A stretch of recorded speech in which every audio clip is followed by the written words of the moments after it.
UP में पांचवें चरण की वोटिंग खत्म। 11 जिलों की 51 सीटों पर 57% मतदान। 607 उम्मीदवारों की किस्मत ईवीएम में कैद। 11 मार्च को आएंगे 5 राज्यों के चुनावी नतीजे। एबीपी न्यूज पर देखिए सबसे तेज नतीजे। रेप के आरोपी और यूपी के अमेठी से एसपी उम्मीदवार गायत्री प्रजापति भी आज वोट डालने पहुंचे। प्रजापति ने कहा कि यहां से उनकी ही जीत होगी और जनता उनके साथ है। अमेठी से बीजेपी उम्मीदवार गरिमा सिंह ने भी डाला वोट। गरिमा अमेठी नरेश और पूर्व केंद्रीय मंत्री राजा संजय सिंह की पहली पत्नी है। वोट डालने से पहले गरिमा मजार पर दुआ मांगने भी पहुंची। यूपी के मऊ में प्रधानमंत्री मोदी का एसपी कांग्रेस गठबंधन पर वार। कहा, पहले दौर के चुनाव में ही गठबंधन की हवा निकली। देश के विकास के लिए यूपी का विकास जरूरी। एसपी बीएसपी यूपी के भविष्य से ना खेले। बोले, एसपी और बीएसपी को त्रिशंकु विधानसभा का डर, इसीलिए सौदेबाजी की फिराक में।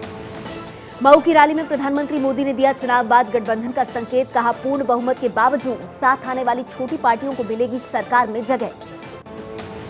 मऊ में प्रधानमंत्री मोदी का अखिलेश के 24 घंटे बिजली देने वाले बयान पर निशाना। कहा, मऊ में 4 मार्च को वोटिंग के बाद बिजली गायब हो जाएगी। जहां चुनाव हो चुके हैं वहां बिजली कट रही है। यूपी के बलिया में बीजेपी अध्यक्ष अमित शाह ने कहा कि अभी धर्म जाति पूछकर लोगों में लैपटॉप बांटे जाते हैं। बीजेपी की सरकार आई तो ऐसा नहीं होगा। बीजेपी में मुस्लिम उम्मीदवारों को टिकट नहीं देने पर राजनाथ सिंह बोले, उनके जीतने की उम्मीद कम रही होगी तभी नहीं दिया गया टिकट। कहा, आगे से इस बात का ध्यान रखा जाएगा। बीजेपी सांसद योगी आदित्यनाथ के गढ़ गोरखपुर में राहुल अखिलेश की साझा रैली। अखिलेश बोले, हमारी दोस्ती से मोदी की मुस्कान गायब। राहुल ने कहा, दोस्ती सिर्फ उत्तर प्रदेश तक नहीं। यूपी के देवरिया में कांग्रेस उपाध्यक्ष राहुल गांधी का प्रधानमंत्री मोदी पर बड़ा हमला। बोले, मोदी जी ने माल्या जैसे उद्योगपतियों का कर्जा माफ किया लेकिन किसानों का कर्जा माफ नहीं किया। कहा, गठबंधन की सरकार बनी तो यूपी के युवाओं को रोजगार मिलेगा। यूपी के देवरिया में अखिलेश यादव ने प्रधानमंत्री नरेंद्र मोदी पर किया करारा वार। पूछा, मोदी जी आप काम की बात कब करेंगे? जनता ने बहुत सुन ली आपके मन की बात। यूपी के कुशीनगर में बीएसपी अध्यक्ष मायावती की रैली। बोली, मोदी सरकार ने सिर्फ राष्ट्रपति लाभ के लिए नोटबंदी लागू की। नोटबंदी से लोग अब तक नहीं उभरे। यूपी में दलितों गरीबों का हो रहा है शोषण। कहा, आरक्षण खत्म करने में लगी बीजेपी। पूर्वांचल का बाहुबली नेता मुख्तार अंसारी फिलहाल जेल में ही रहेगा। दिल्ली हाईकोर्ट ने खारिज की सीबीआई की विशेष अदालत से मिली पैरोल। अंसारी पर बीजेपी विधायक कृष्णानंद राय की हत्या करने के आरोप में मुकदमा चल रहा है। महाराजगंज की नौतनवा सीट से निर्दलीय उम्मीदवार अमन मणि त्रिपाठी को इलाहाबाद हाईकोर्ट से झटका। अमन मणि की पैरोल अर्जी खारिज। चुनाव प्रचार के लिए अमन मणि ने मांगी थी पैरोल। अब जेल से ही डालना होगा वोट। अमन मणि पर अपनी पत्नी की हत्या का आरोप है।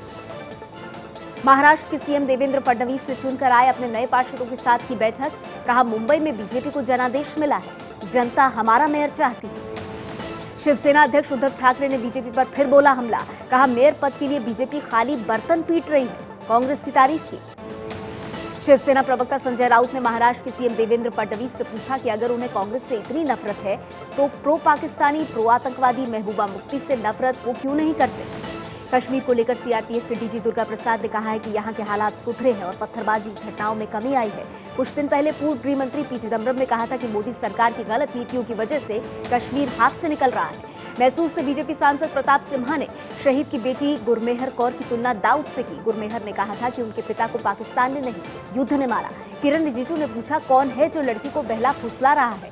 मनीष तिवारी बोले, उन्हें छोटे गृह मंत्री की सोच पर तरस आता है। दिल्ली के रामजस कॉलेज में हिंसा का विरोध करने वाली करगिल शहीद की बेटी गुरमेहर कौर ने जान से मारने और रेप की धमकी मिलने का आरोप लगाया।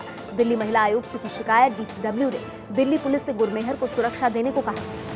दिल्ली के रामजस कॉलेज के बाहर एबीवीपी के छात्रों ने निकाला तिरंगा मार्च। कुछ दिन पहले एक सेमिनार में उमर खालिद के शामिल होने को लेकर एबीवीपी और आयसा के बीच यहां झड़प हुई थी, जिसके बाद विवाद बढ़ता गया। दिल्ली में नर्सरी एडमिशन को लेकर हाईकोर्ट से दिल्ली सरकार को झटका। एडमिशन में दूरी की शर्त खत्म। सरकार ने सिंगल बेंच के आदेश को चुनौती दी थी। डबल बेंच ने चुनौती खारिज की। मध्य प्रदेश में व्यापक घोटाला सामने लाने वाले आशीष चतुर्वेदी और उनके परिवार को मिली जान से मारने की धमकी। इस मामले में बीजेपी के जल संसाधन विभाग के अध्यक्ष संजीव राजौरिया गिरफ्तार। 3 और लोगों की तलाश जारी।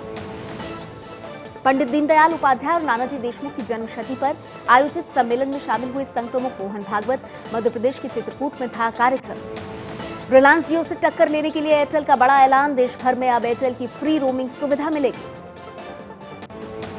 इंदौर की अदालत ने सिमी सरगना सफदर नागौरी समेत 11 लोगों को देशद्रोह के दोष में सुनाई उम्र कैद की सजा। 2008 में हथियार और देश विरोधी सामान के साथ पकड़े गए थे।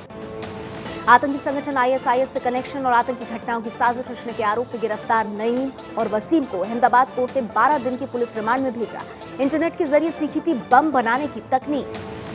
ऑस्कर अवार्ड्स में होस्ट ने गलती से पहले ला ला लैंड को बेस्ट फिल्म बताया, बाद में भूल सुधार कर मूनलाइट को दिया सर्वश्रेष्ठ फिल्म का खिताब। फिल्म ला ला लैंड के लिए एमा स्टोन ने जीता बेस्ट एक्ट्रेस का अवार्ड। मैनचेस्टर बाय द सी के लिए कैसी एफ्लेक को मिला बेस्ट एक्टर का ऑस्कर अवार्ड। फिल्म के डायरेक्टर केनेथ और प्रोड्यूसर मैट डेमन का शुक्रिया अदा किया गया। भारतीय मूल के ब्रिटिश अभिनेता Dev Patel best supporting actor का अवार्ड पाने से चूके, मूनलाइट के लिए महेरशाला अली को अवार्ड। ऑस्कर समारोह में दिवंगत बॉलीवुड अभिनेता ओमपुरी को दी गई श्रद्धांजलि। Hollywood film east is east, Gandhi, city of Joy और वुल्फ में अभिनय के लिए याद किया गया। अमिताभ बच्चन संग्राम पर उतरे, आलिया और वरुण धवन। मौका था डिजाइनर अबू जानी और संदीप खोसला द्वारा आयोजित केयरिंग विद स्टाइल 2017 कार्यक्रम का। ये फैशन शो कैंसर पीड़ित बच्चों के लिए आयोजित किया गया था।